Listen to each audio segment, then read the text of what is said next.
Hello, everyone, and welcome to One Civil Law. For today's story, we are doing a deep dive on a recent Supreme Court decision, Consumer Finance Protection Bureau versus Community Financial Services.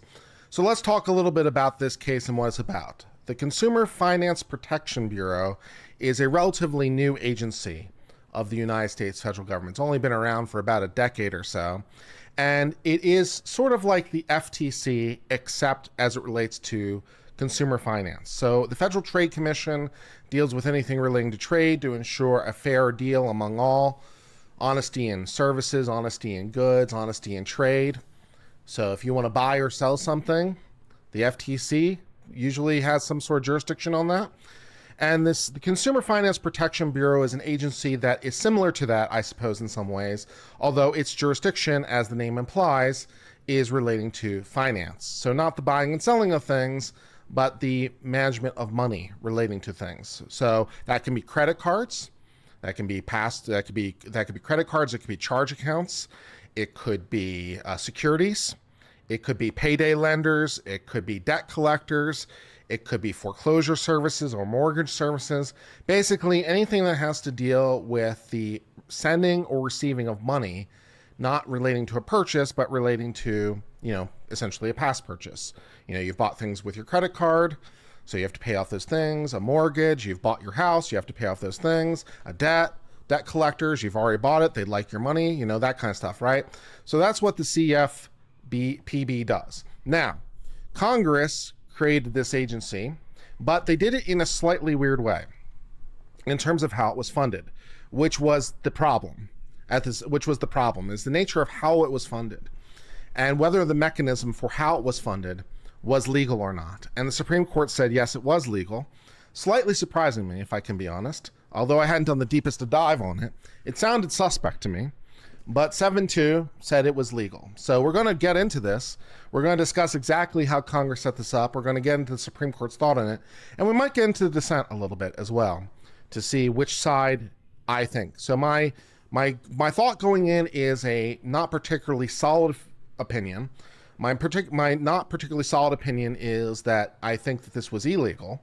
The Supreme Court says it's legal, and I'm willing to be taught and willing to reconsider that position. So we're going to learn and see what I think. Great. Let's go ahead and do that. Justice Thomas delivers the opinion of the court. Our Constitution gives Congress control over the public fisc, which is a very old-fashioned name for the public treasury, because Justice Thomas just wants to flex, I guess. But it specifies that control must be exercised in a specific manner. The Appropriations Clause, which is the issue at point, commands that no money shall be drawn from the Treasury but in consequence of appropriation made by law. You can't spend money unless Congress passes a law that says you can. For most federal agency, Congress provides funding on an annual basis. This annual process forces them to regularly implore Congress to fund their operations for the next year. The Consumer Finance Protection Bureau is different. The Bureau does not have to petition for funds. Instead, Congress authorized the Bureau to draw from the Federal Reserve System amounts its director deems reasonably necessary to carry out the Bureau's duties, subject only to an inflation-adjusted cap. So we're getting it from the Federal Reserve directly rather than the Treasury. Okay, that's odd. But that's what we're doing. All right. In this case, we must decide the narrow question of whether this funding is legal. And the Supreme Court says yes. Okay, convince me. Congress enacted the Dodd-Frank Wall Street Reform Act in consequence to the 2008 financial crisis. The act created an independent financial regulator within the financial reserve system known as the Bureau of Consumer Finance Protection. Okay. Congress charged the Bureau with enforcing consumer finance protection laws to ensure that all consumers have access to markets for consumer financial products and services, and that markets for consumer products are fair, transparent, and competitive. Which, given some of the shenanigans that went on that led up to the 2008 crash, I think we understand some of Congress's concerns as it relates to this. So we'd like an agency to try to help deal with some of those issues. Okie dokie. The Act consolidated in the Bureau the authority to administer 18 existing consumer protection statutes.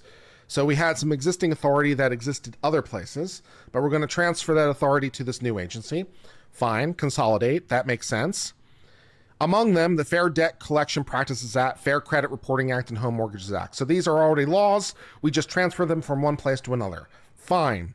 Which incidentally, Congress does that sometimes. They just transfer things from one agency to another. Nothing up our sleeves. It happens from time to time, and it's what happened here.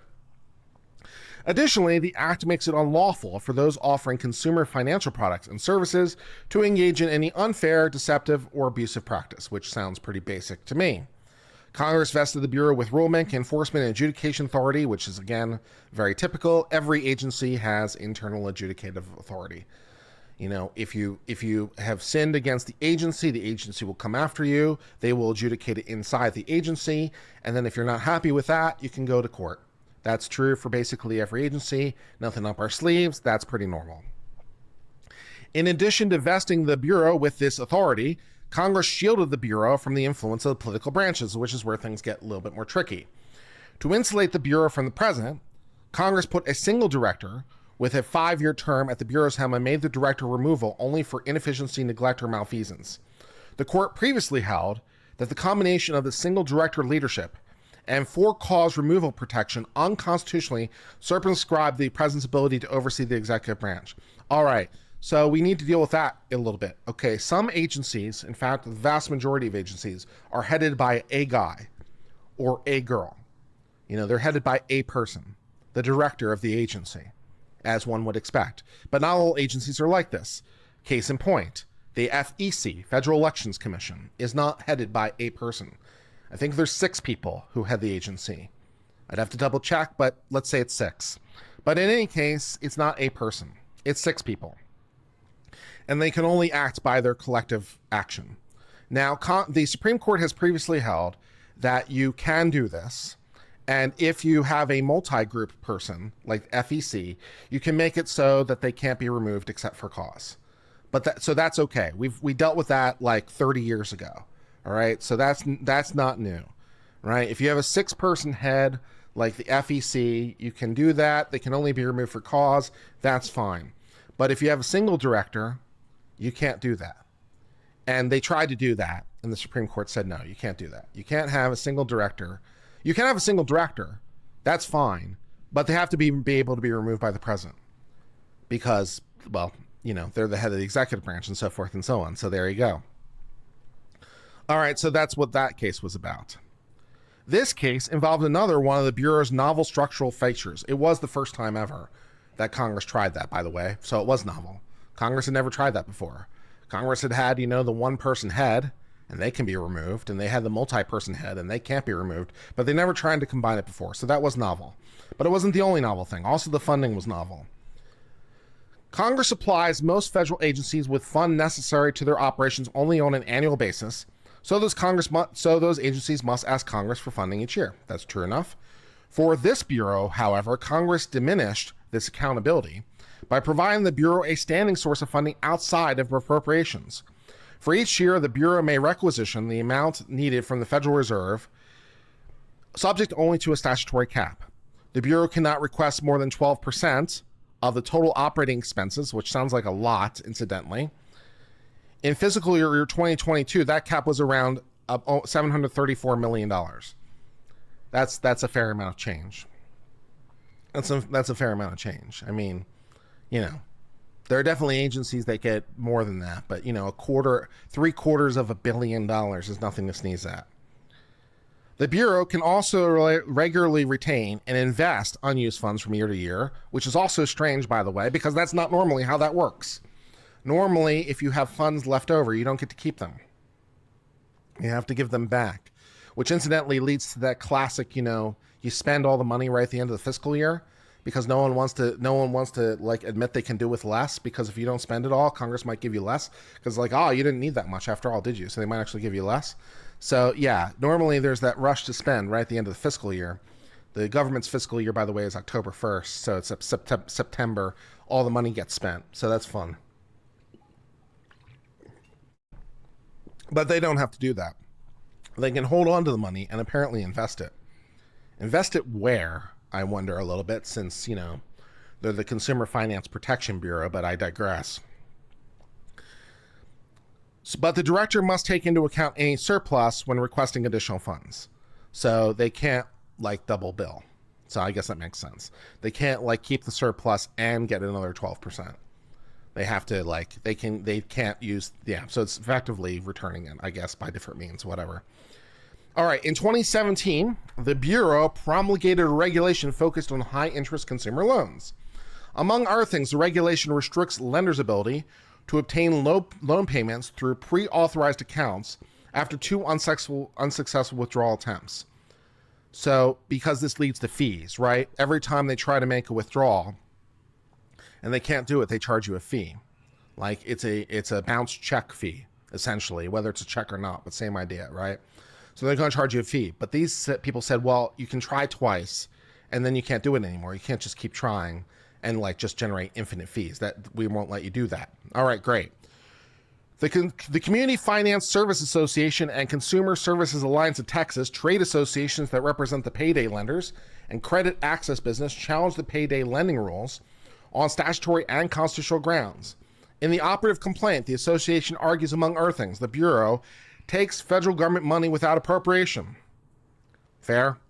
The district court grants summary judgment to the Bureau. As relevant, the court explained the appropriation clause means simply that no money can be paid out of the Treasury unless it's been appropriated by an act of Congress. So if we get money from somewhere else, then it doesn't count. But the Federal Reserve, okay. But the Federal Reserve, so how independent is the Federal Reserve, I guess? Damn. I mean, I know they're independent, but it's not really American money or something? I don't know. Anyways, carrying on. And because the statute authorizes the disbursement from the Federal Reserve combined earnings to the Bureau up to a certain cap, the district court concluded there's no appropriations clause issue. Okay. On appeal, the associations renewed their argument that the Bureau's funding mechanism usurps Congress's role in the appropriation of federal funds by allowing it to take money without appropriation, which it certainly does. The Court of Appeals agreed with this argument and reversed because, that makes sense too. Drawing on the constitutional text and history, the court concluded the appropriations clause does more than reinforce Congress's power over fiscal matters. It affirmatively obligates Congress to use that authority to maintain the boundaries between the branches and preserve individual liberty, which makes sense, right? So we're looking not only to the constitutional text here in the appropriation clause, but also like the constitutional structure. So we're looking like a meta level above, if you like. So first of all, we have the appropriations clause unto itself. And second of all, we're taking notice not of any necessarily of any particular provision in the Constitution in and of itself, but sort of a more meta idea of the Constitution, which is, the branches check each other and Congress checks the executive and so forth and so on. And so they're like, okay, one of the reasons is that only Congress can do this because it's how the political branches check each other to make sure that that the executive is going off the rail and or the other way around. So that makes sense.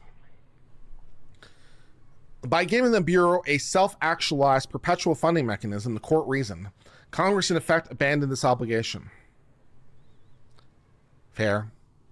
Also, you could view it as an unconstitutional delegation of legislative authority because the delegation of money is a legislative issue because Congress has to delegate the money, right?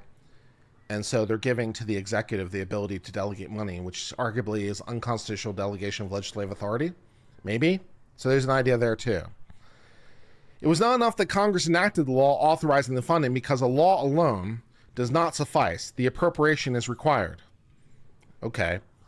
The court thus held it was unconstitutional. We grant certiorari and we now reverse. Okay, convince me. Under the appropriations clause, an appropriation is simply a law that authorizes expenditure from a specified source of public money for a designed purpose. I mean, yeah. The statute that provides the Bureau meets these requirements. So you're saying it is an appropriation. You're saying it is an appropriation. Okay. So you want to get around this issue by saying it is an appropriation. Okay.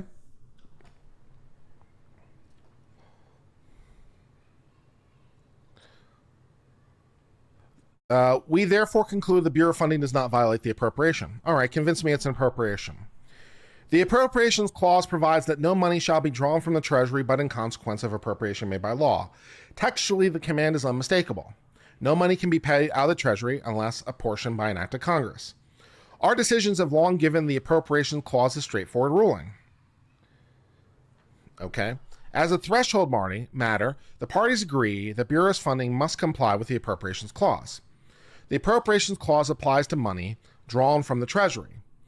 The Bureau draws money from the Federal Reserve System, which is independent of the Treasury, which raises its own set of concerns, to be honest. And surplus funds in the Federal Reserve would otherwise be deposited in the general fund of the Treasury. Whatever the scope of the term Treasury in the Appropriations Clause, money otherwise destined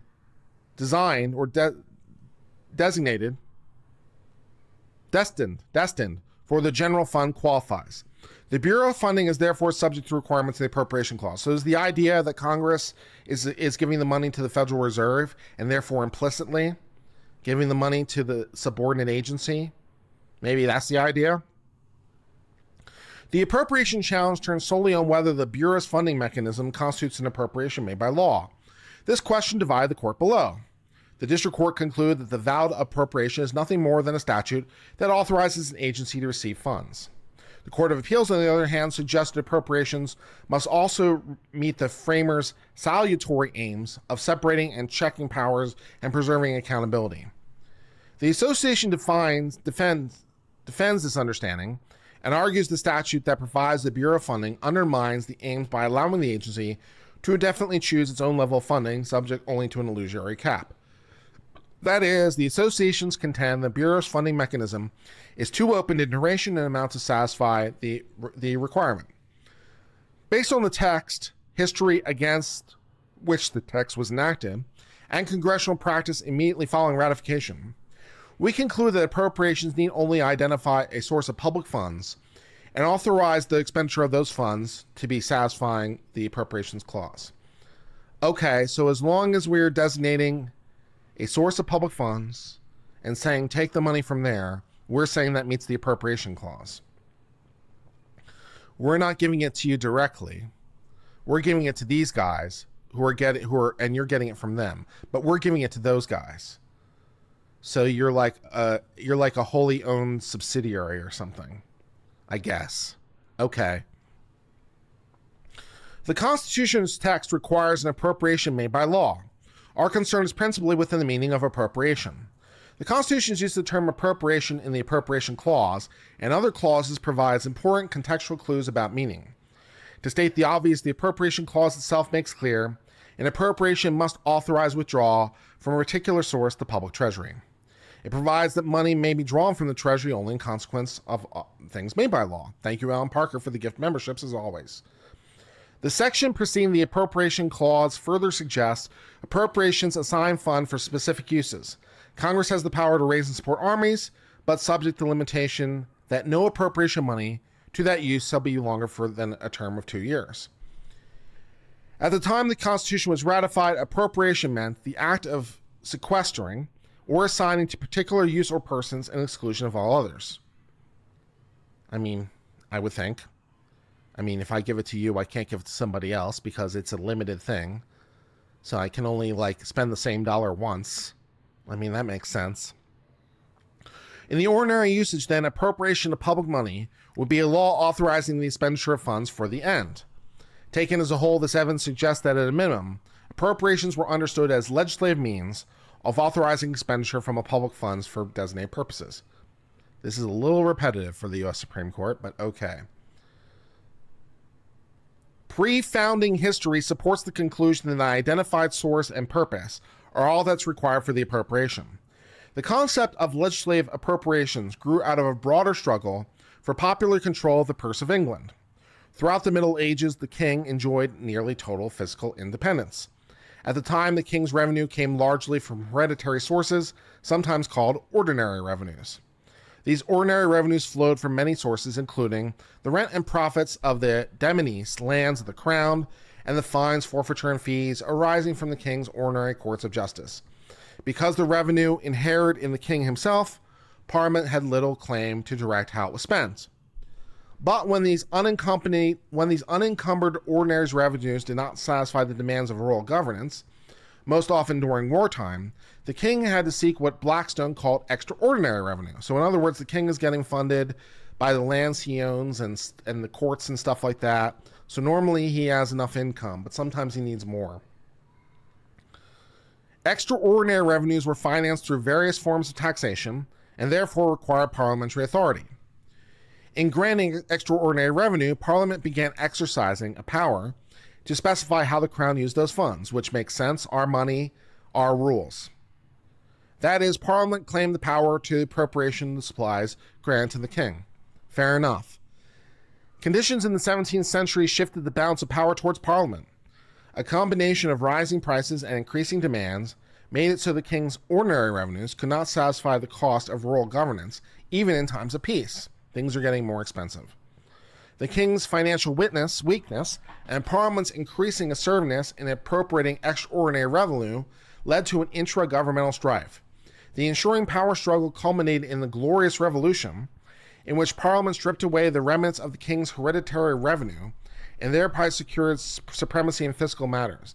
Parliament took away all the money from the king. That's hardcore. All right. Following the Glorious Revolution, Parliament's usual practice was to appropriate government revenue to particular purposes more or less narrowly defined. Additionally, Parliament began limiting the duration of grant. For example, the duties on tonnage and poundage were no longer granted the king for life, but only for a term of years. Limiting the duration of these and other revenue grants ensured the king could not rule without Parliament. As one historian described it, Parliament made sure the crown should be altogether unable to pay its way without annual meeting of Parliament. Each year, he and the ministers had to come, cap in hand, to the House of Commons, and more often than not, the Commons drove a bargain and exacted a quid pro quo in return for the supply. So, basically, long story short, over the history of England, initially the king had all the money, then the king had most of the money, then the Parliament had most of the money, and then Parliament had all the money. Thus, the power struggle of England has been reduced to a couple sentences. Even with this newfound fiscal supremacy, Parliament did not micromanage every aspect of the king's finances. Not all post-Glorious Revolution granted supplies were time-limited. A notable exception included what came to be known as a civil list. Despite its established power to limit the duration of grants, Parliament deemed it proper to cover the expenses of the king's household and the civil government by appropriating revenue to that purpose for life, so the king can continue to live. How nice. All right. And Parliament's grants of supplies ordinarily gave the crown broad discretion regarding how much to spend within the allotted sum. Statutes granting money often say the Congress could spend any sum not exceeding a particular amount. These grants were permissive. As Maitland explained, money is granted to the Queen, it is placed at the disposal of her and her ministers, but she and they are not bound by law to spend it, at least not bound by the Appropriations Act. So here's some money, but you don't have to spend it. Okay. Other parliamentary appropriations required money be spent for particular purposes, which is true in federal law still today. Sometimes the government has to spend money, sometimes it's optional. Depends on what Congress wrote. The appropriations practice in the colony and early state legislature was much the same, as one would expect, because we inherited our tradition from England. When called upon to grant supplies, the lower house, that is, the House as opposed to Senate, the lower house, and the colonial assembly, insisted on appropriating them in detail. Many early state constitutions vested the legislative body with power over appropriations, and in exercise of the authority, state legislative bodies often opted for open-ended, discretionary appropriations. Okay. And then we go through a little bit of the history of this. By the time of the Constitutional Convention, the principle of legislative supremacy over financial matters engendered little debate and created no disagreement. So the legislature gets to spend money, and this is non-controversial. It was uncontroversial the power to raise and disperse money would reside in the legislative branch. The only disagreement was about the right to originate taxation And appropriation bills should rest in the legislative body with proportional representation. So if you want to raise money by tax, where does it start? So there was a dispute over that for a little while. Having reached a tentative agreement, the Committee of Detail, reporting a draft constitution, gave it to the House of Representatives, which they sure did. Only the House can start a bill to raise taxes. All bills to raise taxes must start in the House. It's in the Constitution. The proposed draft contains a prototype of whether it became the Appropriations Clause. It provides that all bills for raising or appropriating money, so taxes or spending it, so all bills for raising money or spending money shall originate in the House and shall not be altered or amended by the Senate. No power shall be given from the public treasury but in pursuit. Ultimately, the Constitution agreed to grant the House the exclusive power, but not for the Appropriations Clause. So they have the exclusive power to raise revenue, but not for the expenditure. So they went halfway. Also, the Senate can amend things. In short, the origins of the Appropriation Clause confirm that appropriations need to designate particular revenues for identified purposes. Beyond that, however, early legislative bodies exercised a wide range of discretion. Some appropriations required expenditure at particular amounts, while others allowed the recipient to spend money up to a cap. Some appropriations were time limited, others were not. And the specificity with which appropriations designated the objects of the expenditure varied greatly. The practice of the first Congress also illustrates the source and purpose understanding of appropriations. This practice provides contemporaneous and weighty evidence of the constitutional meaning. So, long story short, having trudged our way through the history of England and the early colonies, Congress gets to decide how to spend money. Cool. Many early appropriations laws made annual lump sum grants for governmental expenses. Congress's first annual appropriation law, for instance, divided government expenditures into 4 broad categories and authorized disbursement up to certain amounts for these purposes. For example, the law appropriated a sum not exceeding $216,000 for defraying the expense of a civil list, which covered most non-military expenses. Okay. And it appropriated a sum not exceeding $137,000 for defraying the expenses of the Department of War, otherwise known as the Department of Defense. The Department of Defense's budget has gone up somewhat, I have to take note. Apparently, the Department of Defense's budget in 1789 was $137,000. Yeah, the Department of Defense's budget is a little bit more than $137,000 today. But yeah. The law specified that disbursements would be paid out of monies which arise either from requisitions made to the several states or from duties on import and tonnage. Subsequent annual appropriations laws followed a similar pattern. The appropriation of sums not exceeding a specified amount did not itself mandate the executive spend that amount. As was the case in England, such appropriations were to a cap, so they weren't required to spend it all, but they couldn't spend more than that. In 1803, for example, Congress appropriated a sum not to exceed $50,000 to build up 15 gunboats. President Jefferson subsequently reported that the sum of $50,000 appropriated by Congress for providing gunboats remains unexpended. The favorable and peaceable turn of affairs rendered the immediate execution of that law unnecessary. Wow, that's a fun concept. Congress said, here's $50,000 to buy some gunboats. And the president actually said, no, I don't need to. I'm good. You can have the money back. Wow. I mean, again, things have changed a little bit when it comes to defense land, Department of Defense land. I don't know that there's a lot of times in the present day when Congress gives the power to the executive to spend money, and they're like, you know what? I don't need to spend that money. We're in peacetime. I don't need those gunboats / tanks / whatever. A little bit of difference there, I guess, in the early republic.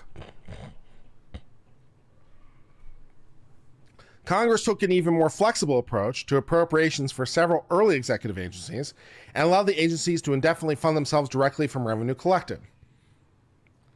Fair enough. Some agencies generate their own revenue. For example, the Patent Office generates its own revenue.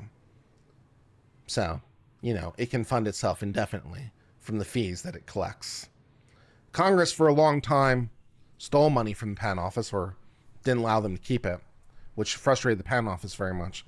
The Patent Office, gets a couple $1 billion a year, but they get it from the fees they charge. It's all voluntary. People pay them money for the patents. $1,000 here, $1,000 there, it adds up. And the maintenance fees and stuff like that. So people, and the extensions and stuff like that.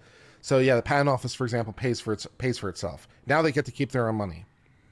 The government used to tax them, which was hilarious. They used to take money from the Patent Office to fund for other things. Like, you don't need all this money that you're collecting, yoink. And the Patent Office is all over here like, but dude, man, it's our money. And they're like, no, it's not. But yeah, so some agencies fund themselves.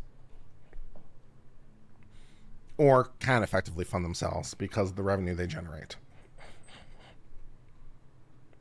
It then divided the nation into custom districts and established a vast federal bureaucracy, that sounds familiar, to oversee the collection of duties, otherwise known as taxes. Rather than fund those customs officials through annual appropriations, Congress opted for a fee-based model. All right, so we'd like to have some customs. We'd like to have some customs that we're going to charge duties on, otherwise known as taxes, on imports. And Congress would like the customs officials to, charge the taxes / duties on the imports. And how are we going to fund that? The customs officials were compensated through tonnage and transaction-based fees specified by law and through the commission of the amounts of duties raised within their district. So in other words, the customs office funded itself. The customs office funded itself. It was charging money for, the imports, and it was using that money to pay for itself. So it was self-generating, fun. For example, although strictly speaking, even today, of course, the Patent Office has to go back to the federal treasury and ask for their money. So even though they generate their own revenue, they still have to ask the treasury for the money. It's a weird thing, but it's true, right? The Patent Office, and I assume customs is no different in this respect, but the Patent Office generates money, but the money doesn't go to the Patent Office. It goes to the treasury, and then the Patent Office has to ask for the money back from the treasury because, that's how that works. But yeah. All right. For example, customs agents were entitled to collect from merchants $2.50 for every entrance of a ship or vessel of 100 tons and 20 cents for every permit to land goods. And a collection of the largest ports were paid 0.5% on the amount of all monies by them receptively received and paid into the Treasury of the United States. So yeah, we got some duties for some customs. Other customs functionaries were also compensated on a fee basis. For instance, collectors paid weighers 18 cents out of the revenue for every measurement of 100 bushels of salt or grain. Cool. You weigh this much stuff, I give you 18 cents. That's how you get paid. From the thing that you're weighing, incidentally, because those things are taxed, which gives you an incentive to weigh it accurately because, that's good. Congress adopted a similar open-ended funding scheme to the post office. Instead of appropriating funds on an annual basis, Congress authorized the Postmaster General to defray the expense of carrying the mail with the revenues generated from the mail. We're charging postage, people, so we can bring in a lot of our own revenue. The post statute also provide the Postmaster General $2,000 annual salary to be paid out of the revenues of the post office. So, hey, pay yourself. It authorized the Postmaster General to pay deputy postmasters such commission on money as arising from postage of letters and packets as they think adequate. So use the money from the postage to pay, your deputies. These fee-based schemes continued year after year without Congress passing an appropriation budget. So the post office was funding itself. Customs was funding itself. The Patent Office is funding itself. Lots of agencies are funding themselves. Everything is fine. These fee and commission-based schemes were not an American innovation. because, we learn by watching Mother Britain. They emulated the colonial precursors of the customs office and the post office. Colonial customs officers, for example, were paid a percentage of total receipts, the proportion varying from colony to colony depending on yield, which you would expect. You get a percentage, it depends on how much you brought in. Although the customs service in the colony later transformed to a salary, each custom official was allowed fees for almost every transaction. And in the Postal Service, the Continental Congress allowed the postmaster deputies 20% on sums they collected. Post-ratification practice therefore confirms our interpretation. Early appropriations displayed significant variety in statutes. Each, however, adhered to minimum requirements of identifiable source of public money and purpose. Okay, so we're using all this precedent, of course, to establish why we can do this. So that makes sense, at least in the early history, about why we can do this. So, okay. A lot of the government was funding itself. So that was cool. The Bureau funding statute contains the requisite features of the appropriation. The statute authorizes the Bureau to draw public funds from a particular source, the combined earnings of the Federal Reserve, in an amount not to exceed 12%, I think. And it specifies the objects to which the Bureau can use those funds to pay for the expenses of the Bureau. Further, the Bureau's funding mechanism fits comfortably within First Congress's appropriation practice. In design, the Bureau's authorization to draw an amount the Director deems reasonably necessary to carry out the agency's responsibility subject to a cap is similar to Congress's lump sum appropriations.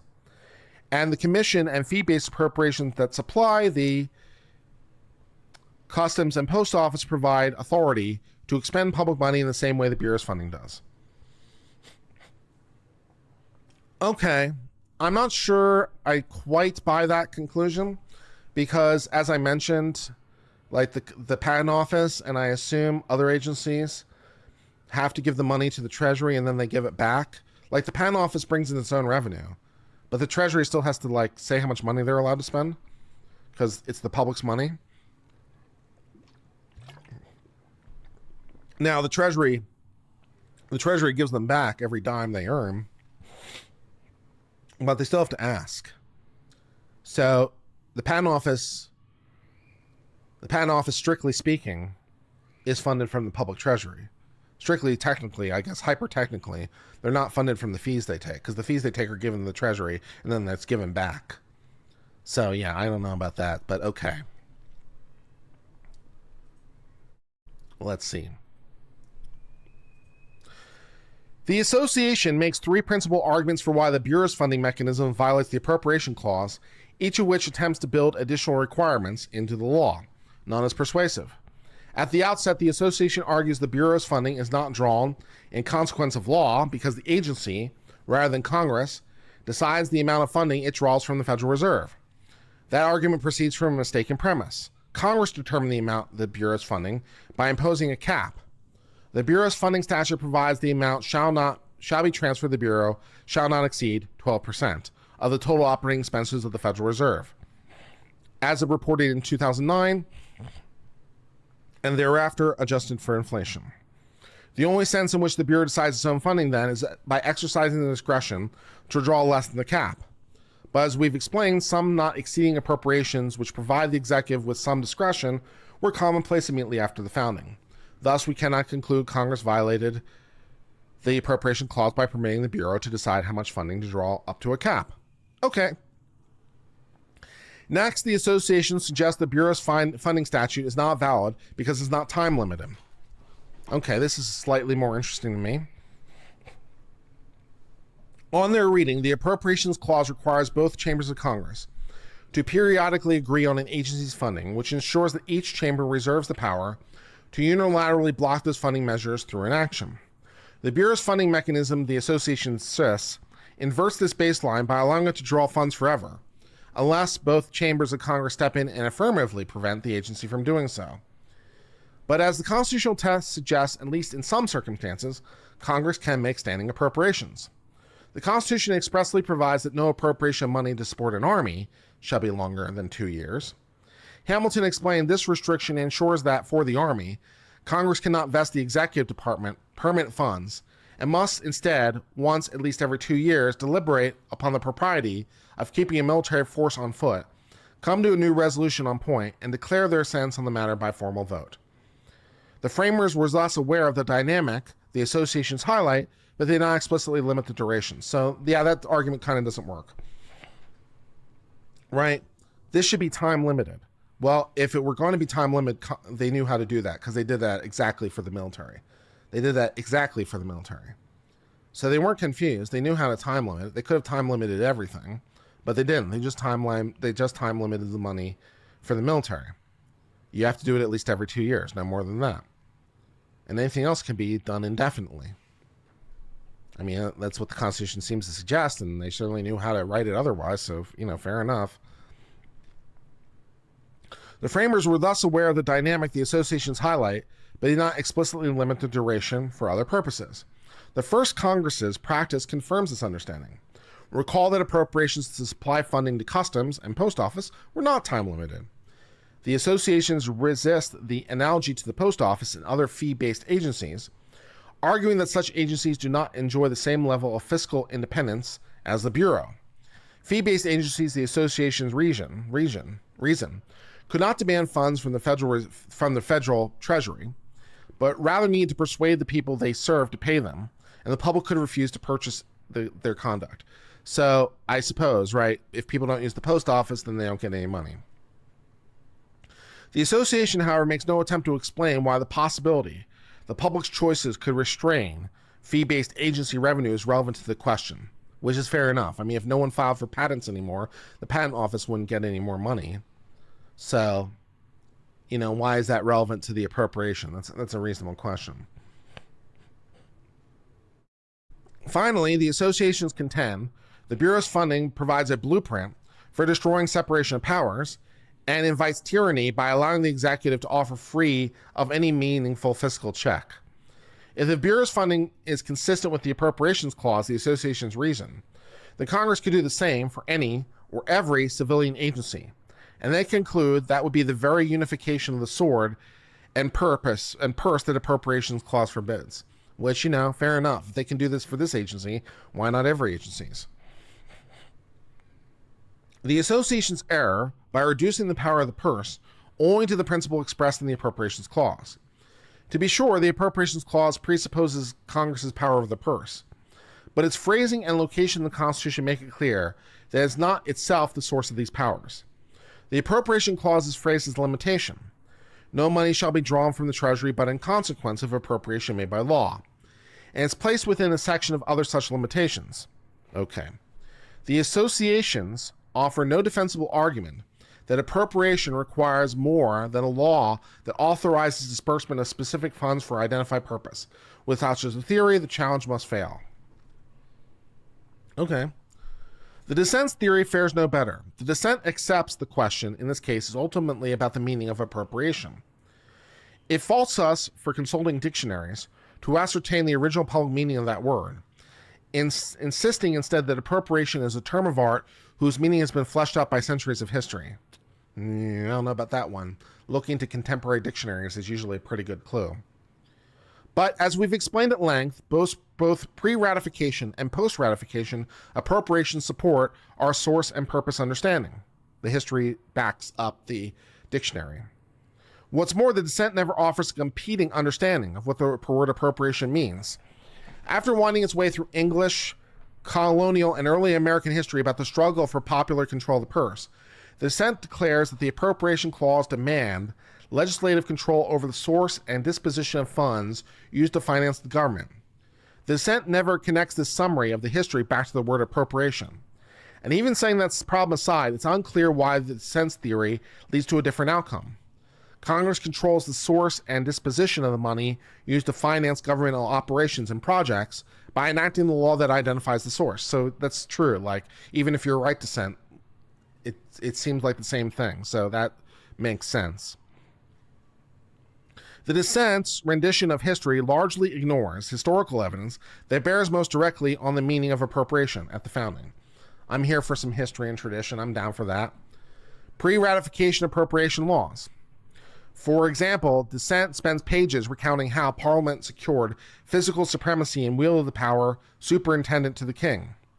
Although that history is a helpful starting point, it most explains why appropriation must be made by law, not what it means for a legislature to make an appropriation. So, yes, the Congress has to do it, but we already kind of knew that, so we're not sure what you're talking about.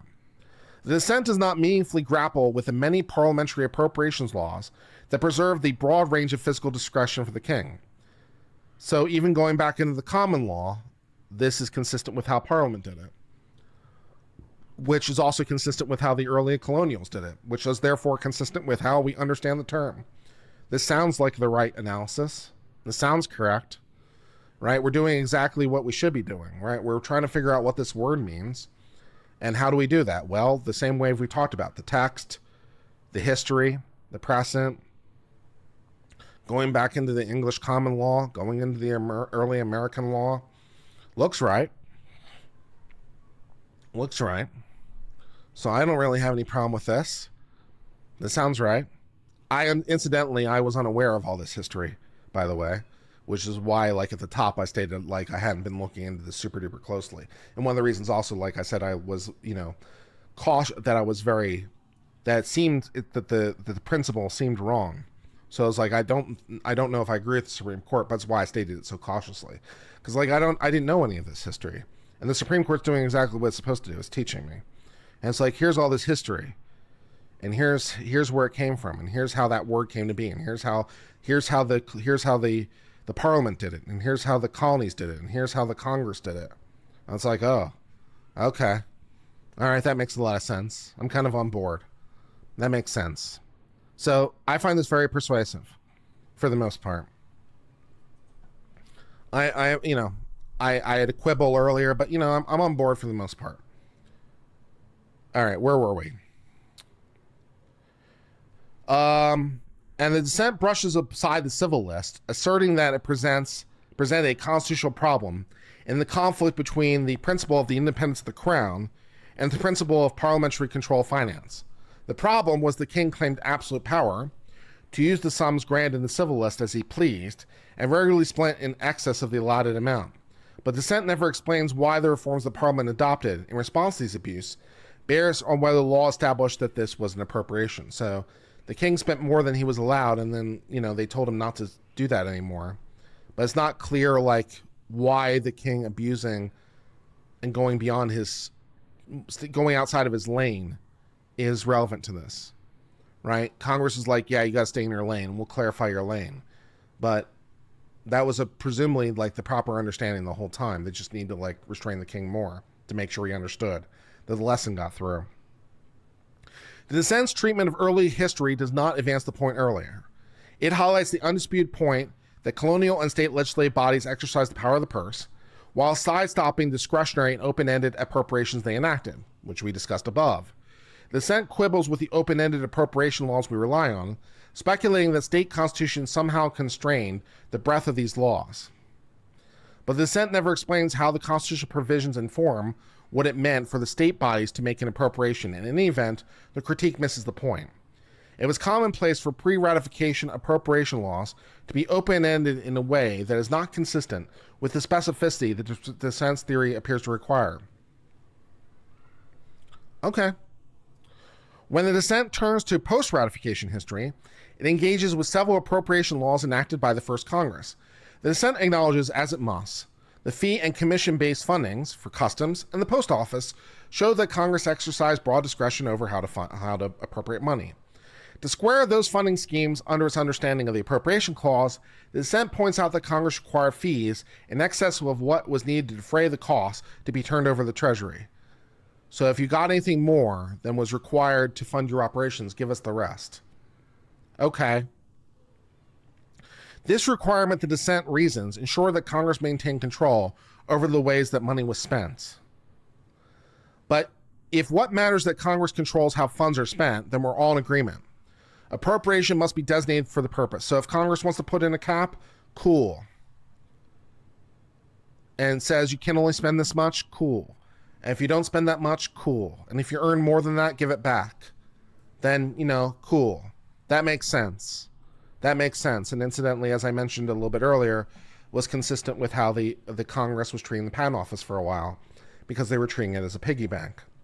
It's like, hey, I can't help noticing that you are bringing in all this lovely, lovely money. How about if you spent less than the amount of money you brought in? And for like a decade, Congress kept the cap lower than the amount the patent office was earning, which they can do. The patent office was grumpy, but being grumpy didn't make it illegal. And, you know, so now they get everything they bring in, but that's only because Congress lets them. Congress could change its mind because it's Congress, you know, so hey, you know, fair enough. Even under the dissent's legislative control theory, its attempt to distinguish the customs and post office is not convincing. The dissent points out that Congress had control over the customs, for instance, because customs had a carefully delineated mission. I'm not sure it's any more carefully delineated, really, than what we're talking about now. I mean, I mean, no, I don't really think that I would agree that it's really... I don't think I agree with that characterization. But okay. Customs had a carefully delineated mission, did it? An early Tariffs Act spelled out in excruciating detail the various fees they could collect. Okay. And therefore what? Uncontroversial opinion or uncontroversial legal opinion. Congress gets the ability to control the flow of goods in the border. Congress can say, here's how much tax we're going to collect, which today, as some of you may know, is spelled out in some excruciating detail on exactly what items from exactly what countries, exactly how they're built, and so forth and so on. So the customs regulations are pretty fucking detailed. Okay, and to the extent that Congress does that by law, as opposed to the agency doing it by regulation, whatevs, right? I mean, we could obviously question whether or not the agency has the power, but let's press past that. Let's just assume the agency has the power to pass the reg. We'll just assume it for the sake of this argument. So if they have this power to pass the reg, then what does it matter? Other than the fact that if Congress does it, that the agency can't change it. So they're bound by that because it's an act of Congress. But otherwise, like, other than that, what does it matter? And if Congress is like, you know what, we don't care, you figure it out, cool.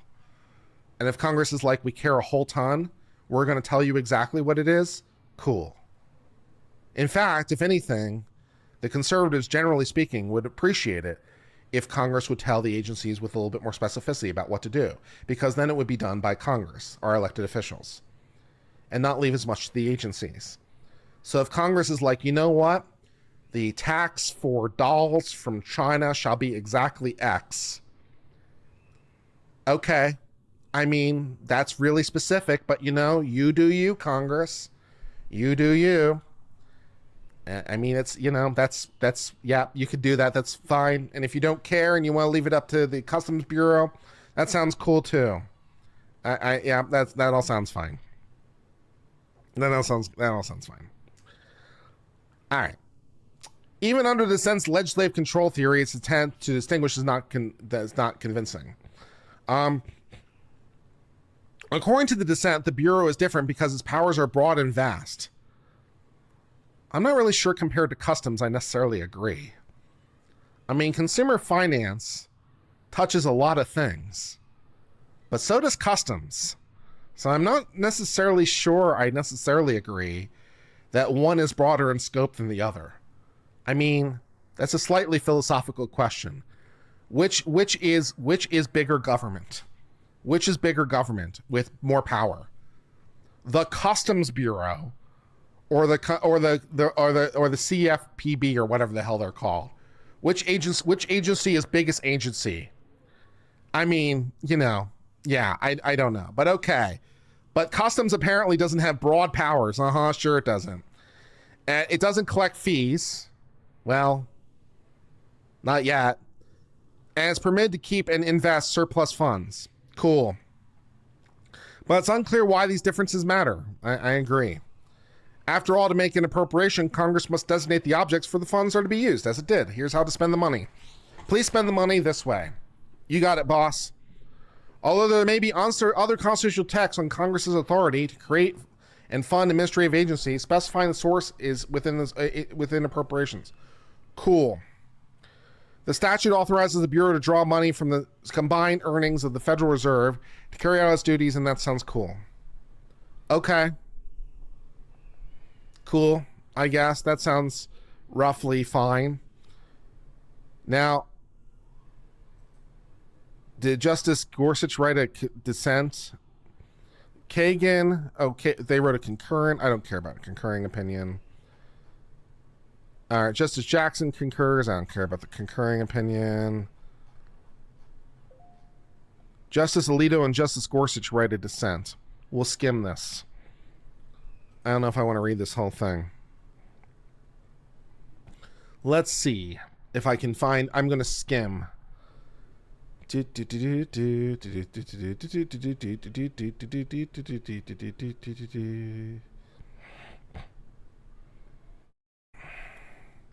As the Solicitor General admits at argument, under this interpretation, appropriation would permit an agency to be funded entirely by private sources.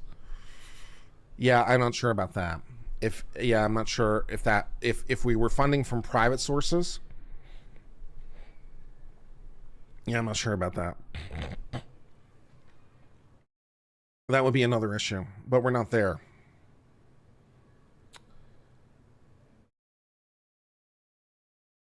In short, there's apparently nothing wrong with the law that empowers the executive to draw as much money as it wants from any identified source for any permissible purpose until the end of time. Well, if Congress passes that law, maybe. Maybe. Yeah, we always put slow mode on. It's minimal. It's like 20 seconds or something. It's just meant to prevent spamming. If you really need to type more than one comment every 20 seconds, slow your roll. It'll be fine. Slow your roll. You'll be fine. We always turn slow mode on. Although we haven't had the problem as much recently, but we used to have those bots that came in and just spam the chat like crazy. So that was partly, and we don't know if the bots will ever come back. So we just keep it in place just to, make our lives better. Oops, whoopsies. But that's why. Just to make things a little bit nicer.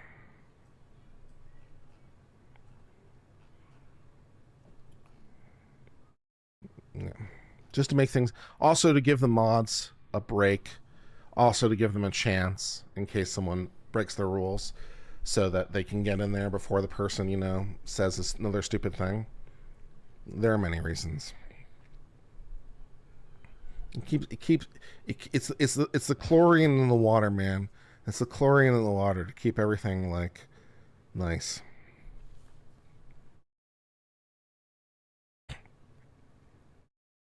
All right, so we dodged act. Atmosphere on the scheme is not approved by Congress. Unlike most agencies, doesn't have to turn over to Congress.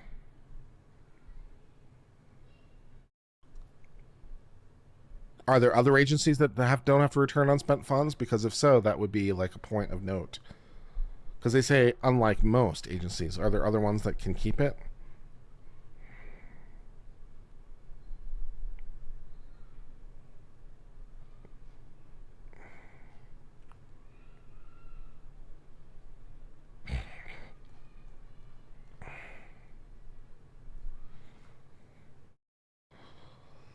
Okay. In divesting the scheme appears an anticipated challenge, so Congress therefore attempted to shield its creation, provide that funds obtained or transferred shall not be construed by the government to be the government's funds or appropriated monies.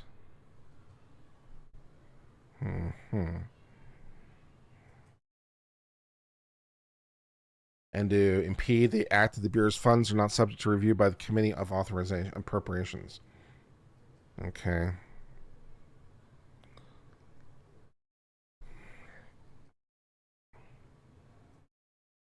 Blah, blah, blah.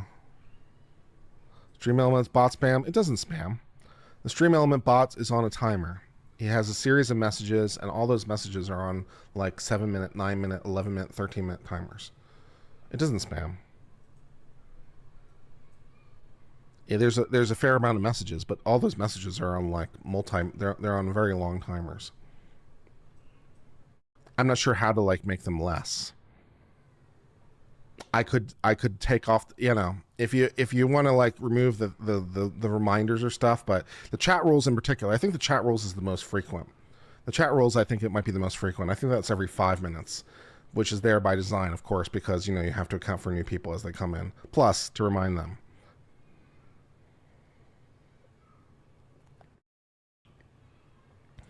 Little dictionaries.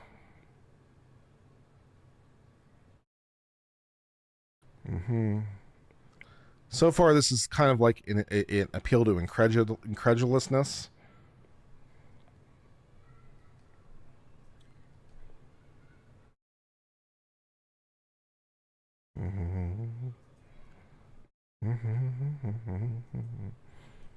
Well, now they're going through like the crisis in more detail about how the king lost his power.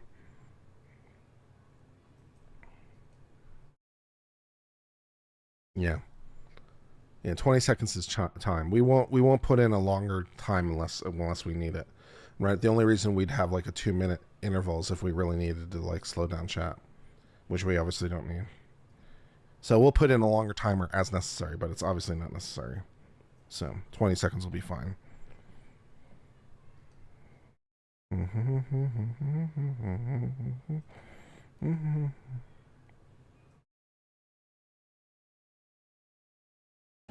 Isn't that the Magna Carta?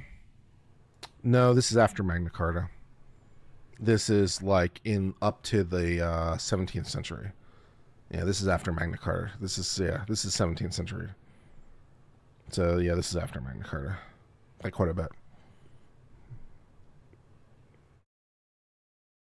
We're 400 years past Magna Carta. So yeah, so you're wrong. Apparently, Magna Carta wasn't the only time the king and parliament had a fight. Wow. Who knew? Yeah, who knew, right?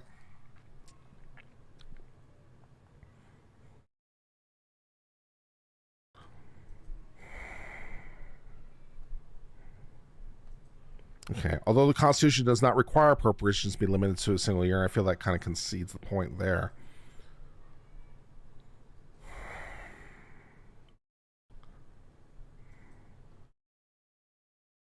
To be sure, not all of them follow the dominant model of specified short term. Agencies that provide service to a particular segment of the public are funded by fees paid for by recipients. If these fees exceed the cost, however, they're returned. Cool. I don't know. Whatever.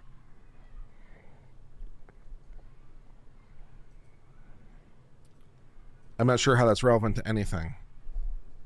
The post office and customs funded themselves. All right. And so they didn't take money from the treasury because they took money from the fees they collected instead. But it's still like Congress still designated the source, the fees you collect, and still designated the purpose. Like, keep the bad things out of the country. So, yeah, I'm not, I kind of agree with the majority, I think. Gorsuch and I are going to split on this one.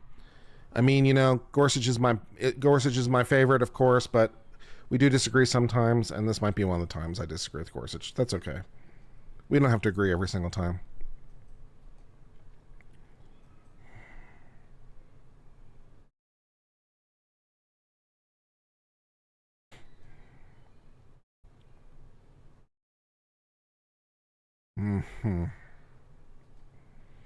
Historical practice shows they demand legislative control. No.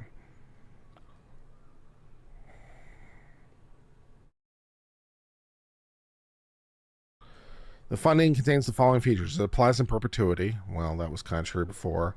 Its discretion to select the amount of funding it receives up to a cap. Okay. The funds taken come from other entities. The Those entities are self-funded corporations that obtain their fees.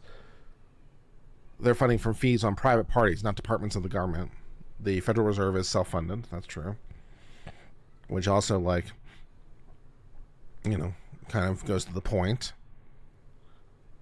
The CFPB is not required to return unspent funds. Well, they can't, like, they're not required to return them, though, but they have to, like, you know, they have to account for them in the next year's request. And those funds may be placed in a fund that earns interest and may be used to pay the expenses in the future. Okay.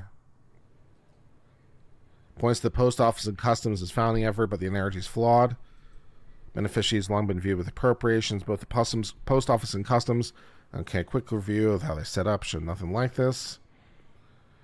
The Post Office set a narrow and specific mission to provide for carrying of the mail. Okay. Much the same true with Customs, which the government claims best resembles CFPB. Customs had a carefully delineated mission. Control imports and exports and collect duties and other payments from those engaged in activities. Well, yes, that's one way of putting it, but that's kind of belying the scope of what Customs does. I mean, you could phrase the CFPB in the same way. You know, regulate the consumer finance market to make sure that, you know, people aren't dicking around. So you can rephrase it in a very simple way, but I think you're sort of underselling what Customs does. Yeah, you know, get the money for the tariffs and keep out the bad stuff. That's a lot of scope, man. It's an entirely different creature. Best analogy is finished experiment. Materially different from other schemes. Government claims is not materially different from other existing agency schemes. FDIC, NCUA, Farm Credit Administration, Federal Housing, and others. But unlike the CFPB, the agency's site are funded in whole or part by fees charged to those who make use of their service or subject to their regulation. Well, maybe the CFPB should, like, charge money or something. That'd be cool.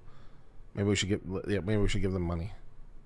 Maybe they should be able to charge money from the finance sector. I don't know. Instead of getting it from the Federal Reserve, maybe they should, like, get the money from, like, regulating the banks or something. I don't know. But that's an act of Congress, not my problem. Blah, blah, blah.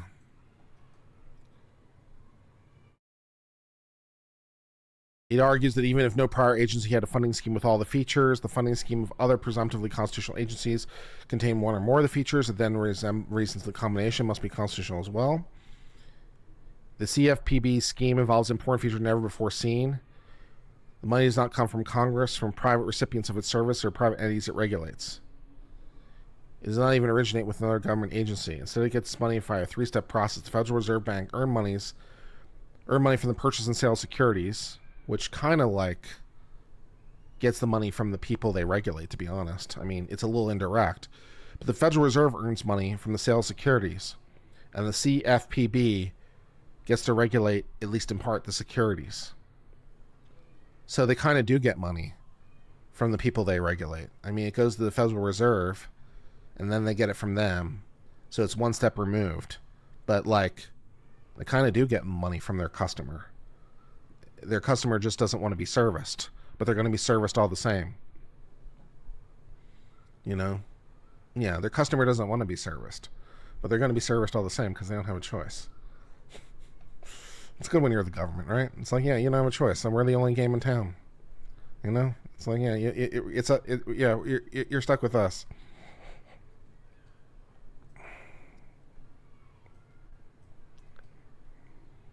I don't want to. Yeah, you have to. The government's agent fails to disclose with the Dodd-Frank gets held, but individual elements set up one by one, the government seeks to divert attention from the combined layers. Elements that are safe or tolerable in installation may be unsafe when combined. You know what? This is like too speculative right now. This is the problem. This is too speculative. And maybe this is an as-applied challenge like 30 years from now. But I think I'm kind of with the majority right now. Like, guys, maybe this will become a problem, and maybe we'll have to whack someone over the head later. But right now, like, I can't see it, and no one can see that far into the future. So yeah, this might be overturned someday. But if it's going to be overturned someday, it's not going to happen for like 30 years. And it's going to be because the CFPB does something incredibly stupid. and like goes way off the reservation. And then they'll write a decision, will be like, well, that's what we thought in theory, but then in practice, not so much, and fuck you. But, until that happens, yeah. Federal Reserve earns specific charges for specific service to specific individuals. Yes. It'd be a sharp break with our traditions to allow CFPB to use those earnings to fund a broader array of governmental activities that literally no relations with those charges, services, and regulated entities. I'm not sure about that. But okay. By allowing them to use the earnings to enforce and implement broader consumer protection laws, Congress implicitly removes CFPB from its ordinary orbit as an agency, authorizing the Bureau to appropriate funds obtained from private sources. Well, kind of. In other words, Congress abdicates appropriation exclusively legislative prerogative. That's their best argument, probably. In some CFPB's uncomplicated funds, not exaggeration to say they enjoy a degree of financial autonomy that a Stuart King would envy. Ooh, fancy. The autonomy has real-world consequences. The CFPB is a powerful agency with authority to impose substantial rules on a wide swath of industries and level knee-buckling penalties against private citizens. Well, yes, maybe, but if that happens, then we can get into that later, right? That sounds like an as-applied challenge for a later day. In the last several months alone, the Bureau has announced plans to effectuate not one, but 3 major changes in consumer protection law. Cool. Maybe we can analyze all 3 of those independently as an as-applied challenge, right? This is where I think we're having a.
Okay, don't play with the little clip that holds the don't play with the clip that holds the cable into the microphone.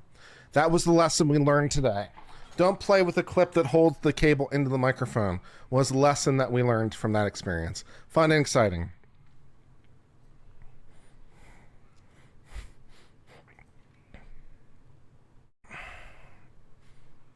Yeah, that's a problem. That's a problem. Don't play with a little clip. Okay. Let's pretend that never happened. This is a secret. Shh. This is a secret, you and I. Okay, you're sworn to secrecy. You're not allowed to tell anybody. This is a secret, you and I. You're not allowed to tell people. Shh. Okay. All right.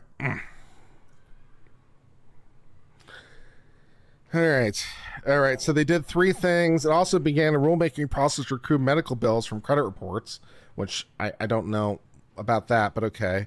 And cap overdraft fees as low as $3, which maybe that's a good idea. I don't know.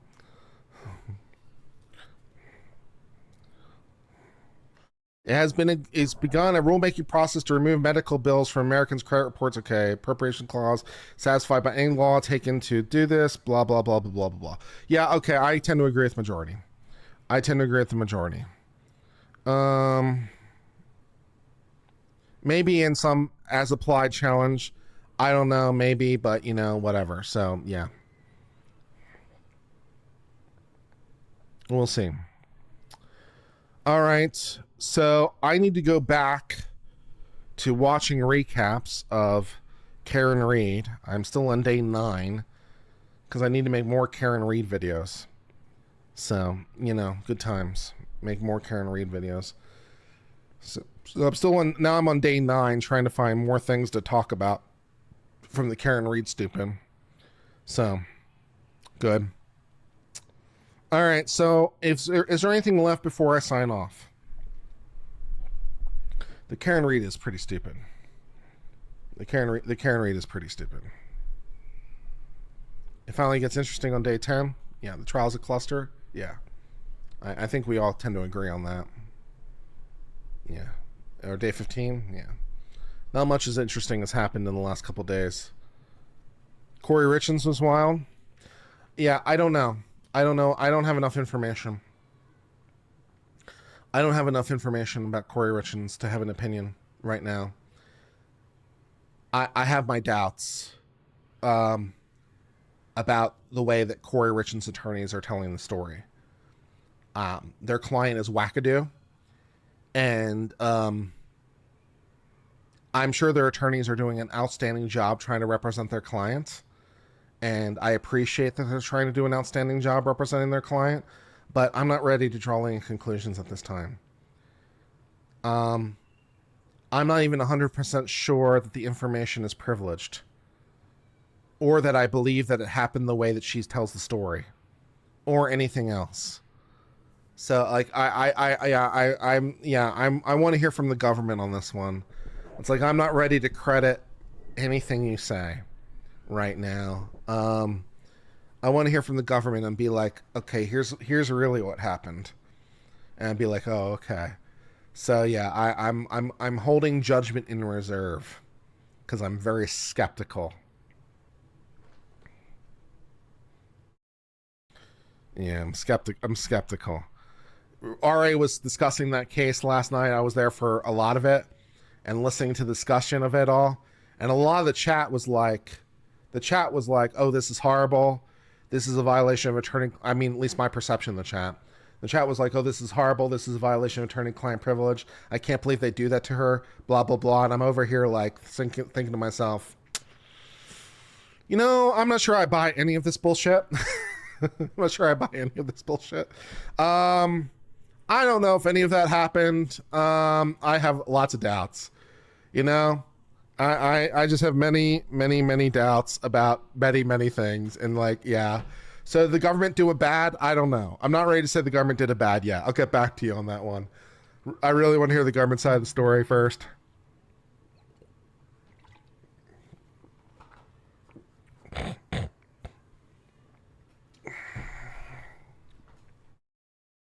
Walk the dog, man. Walk the dog. I'd be surprised if it's privileged. Someone in chat said the court had deemed it to be privileged. I was like, really? Did the court actually say that? They deemed it to be privileged? I don't know, man. Because Karen Reed, or no, not Karen Reed, Richards, or Richie, or whatever her name is, she said it's a fictional story. And I'm like, well, if it's a fictional story, then how is it an attorney-client communication?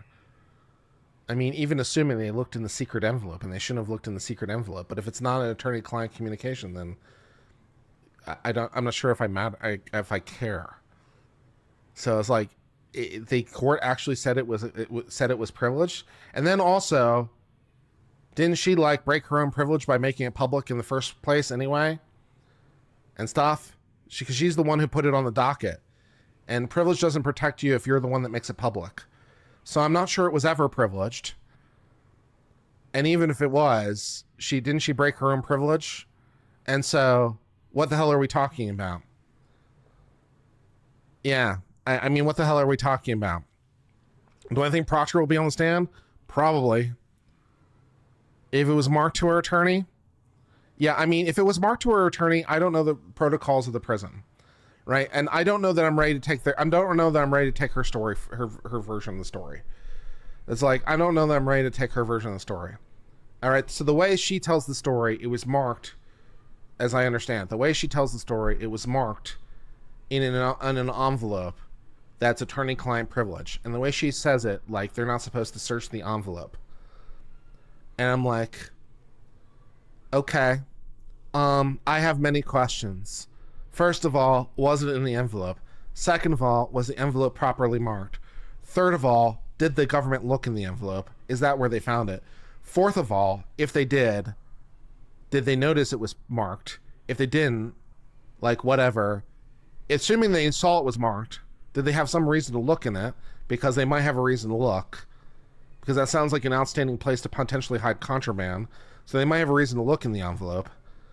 So I have I have basically questions about every single part of that story. Yeah, it's a jail. It's a jail, and I'm sure there's some very interesting rules when it comes to what documents have to be marked in what way and how exactly to be privileged and not, for all kinds of contraband reasons. And so, like, yeah, I have my doubts. I have many, many doubts. Yeah, all the pages were marked for attorney. Yeah.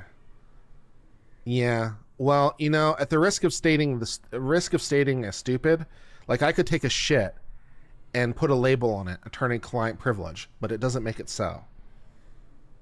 You know, and I could put the shit with the label attorney-client privilege, and I could put it inside the envelope, and it still is not so. So, yeah, I'm not sure about that one. It was marked on every page isn't necessarily doing anything for me right now. I need more information.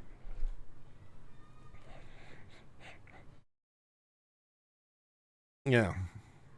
You do understand that merely by putting the label on it doesn't necessarily make it true, right? You do understand that, you know, that just putting the attorney-client label on it doesn't necessarily make it true, any more than all those YouTubers who are, like, using fair use material and be like, this is not intended as copyright infringement. No copyright infringement intended. Oh yeah, that definitely does the trick. If you say the thing, that definitely makes it true. Sure. Yeah, okay, whatever, whatever, kid. You do you. You know, defense counsel was standing right there and telling them not to review it. Well, I still need to know more things. Beyond that. It's a prison. There are rules, I'm sure. I need to know more things. I don't know. I need to know more things. I have doubts. I have many doubts. I have serious doubts. So even assuming somehow defense counsel was literally standing right there at the time, I'm not sure that necessarily does the trick either. I need more information. I'm not saying it's not true. I'm just saying that she's wackadoo. And I find it hard to believe that she minded her P's and Q's when it came to such things. She's wackadoo, but somehow she was able to follow, like, the rules, and she did everything right. Yeah. That's what taint teams are for? Maybe. Maybe not. I don't know. Again, I need more information. I'm going to reserve judgment if that's okay. I don't care if it's okay or not. I'm going to reserve judgment anyway. I have doubts. I have doubts about the story. I have doubts about the veracity of the story. I have doubts about everything. I have many doubts. How are we talking about? We're talking about wackadoo walk the dog lady who wrote about walk the dog on the papers that got published because she put them in the attorney-client file and whatever. And her attorneys filed a motion yesterday, like, lambasting the government for violating attorney-client privilege and spying on attorney-client communications and blah, blah, blah, whatever. And I'm like, you know, I kind of want to hear the other side of the story on that one. Was the government listening to the attorney-client phone calls? If so, first of all, did that happen? Second of all, if it did, Like, could you give me some more information? That'd be great. So yeah, Corey Richards. Yeah, yeah. So I need more information. I need more information. Yeah, yeah. Make judgment on one-sided pleadings. Not this time. Sometimes I can do that. Sometimes I can do that. I can make a judgment on one-sided pleadings. Not this time. Not this time. I need more information. Yeah.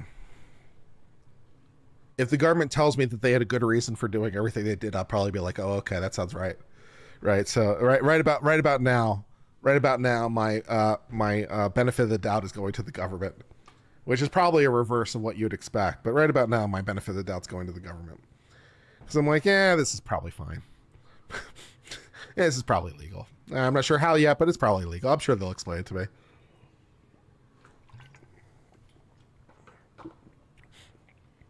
I don't have your faith in the government. It's not so much about having faith in the government necessarily in the naked abstract. It's not necessarily about having faith in the government in the naked abstract. It's more about Corey Richards. It's more about her, and she's wackadoo, and she's not a reliable source. That's the problem. She's not a reliable source. And her attorney doing the absolute best to represent her as much as she can, still is polishing a turd. The turd in this case being Corey Richards, because she's not reliable. So while I appreciate her attorney's attempt to like polish the turd, I know it's still a turd. You know it's still a turd. She is not reliable. And so like, yeah, I'm willing to give the government a little bit of slack on this one. Because she's not particularly a reliable or credible source of information.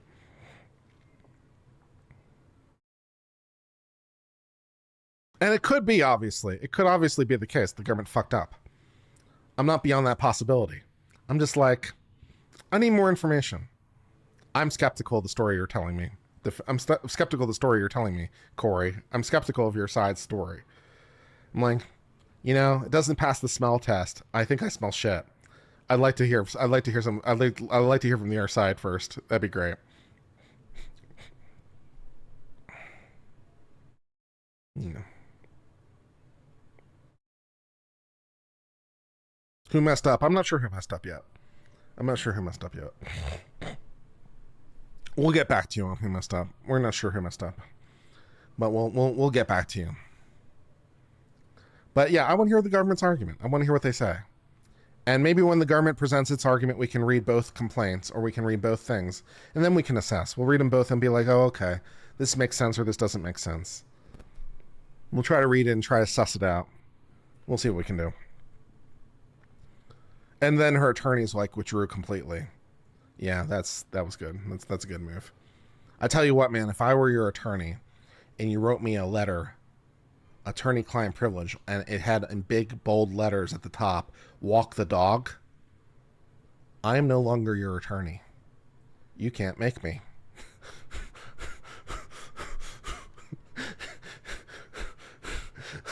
I'm sorry. I'm out. So, yeah. I have concerns here. Oh man, good times. I'm in a good mood, man. I'm in a good mood. I appreciate you guys putting me in a good mood. I don't know whether it was intentional or not, but you got me to laugh, and that makes me happy. She's a laugh a minute. Everything about her is a laugh a minute. Her letters are unhinged crazy. And basically openly entice. Also, there's a crime fraud exception problem on top of everything else. So, yeah, there's also that issue. So, first of all, I'm not sure that they were in the envelope. Second of all, I'm not even sure they were marked. Third of all, if it's a fictional story, I'm not sure how it's privileged. Fourth of all, if it's real, she seems to be openly enticing her attorneys to engage in a conspiracy with her to hide, manufacture, or otherwise distort the evidence, which means it's the crime fraud exception, which also kills privilege. So there are problems. There are many there are many problems on many levels. Yeah. She's just practice witnessing tampering, not doing it for real. Sure. Yeah, let's go with that. It was just a if I were going to do witness tampering book. Like if I did it. Sure. It was just an if I were going to do witness tampering, here's how I would do it. It's just a fictional fun tale with no real world significance. Sure. Yeah. No, I'm not buying that. Judge Uncivil is not buying any of this bullshit you're trying to sell right now. So no, not buying that one. But thanks for the argument. Thanks for trying. No. So yeah, I'd like to hear from the government so I can, we'll get back to you on that one. I'm on civil law for now. Until later, my friends, I hope all's well. Cheers, my friends, for now, and goodbye.